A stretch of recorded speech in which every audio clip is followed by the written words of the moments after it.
ambao pengine mnapaza sauti kukitetea chama chenu. Ndio. Mnaonekana machawa. Uhalisia uko wapi? Ni kweli kwamba mnatafuta nafasi labda za uteuzi ama nafasi walawe kuonekana au ni namna gani? Hizi ni dhana potofu brother. Yaani mfano mtu akisema machawa, kwanza mimi huwa natafuta tafsiri ya uchawa ni nini? Yaani tafsiri ya uchawa ni nini? Yaani kama ni uchawa katika kuyasema ya kweli na yaliyo ya wazi, basi acha tuendelee kwa machawa. Lakini mtu anayekueleza unajua hawa wanatafuta nafasi ipi brother? Mimi mfano leo ni kiongozi kwenye level ya mkoa, natafuta nafasi gani?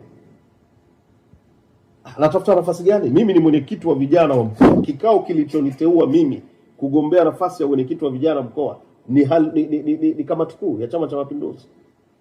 Kamati kuu unazungumzia mwenyekiti wake ni mwenyekiti wa CCM ambaye ni Rais wa Jamhuri ya Muungano wa Tanzania. Kwa mimi kama ni nafasi naweza nikasema mama alishanipa nafasi tangu 2022, ninayo nafasi mpaka leo. Na Mwenyezi Mungu akinipa uhai mpaka 27 mimi ni mwenyekiti. Sasa mtu akisema hawa wanasema wanatafuta nafasi ipi? Nafasi tunazo tayari.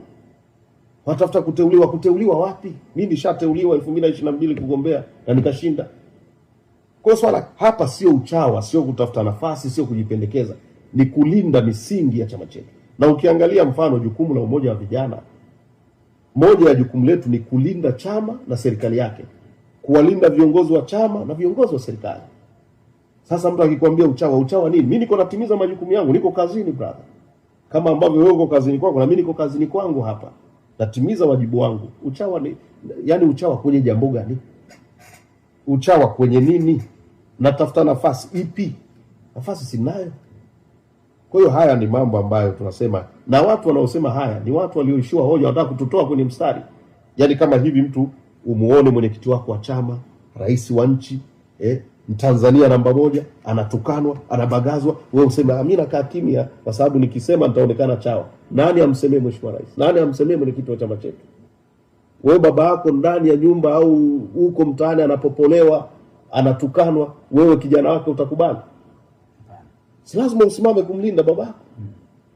Mama wa taifa hili ni Dr. Samia Suluhu Hassan, ndio rais wetu aliyepewa ridhaa na Watanzania. Nani anawajibika kumlinda? Takwambia hawa machawa wanajipendekeza, wanatafuta nafasi, wanatafuta uteuzi wa wapi? Mimi niliteuliwa tayari 22, nina nafasi mpaka 27, natakiwa nitimize wajibu wangu.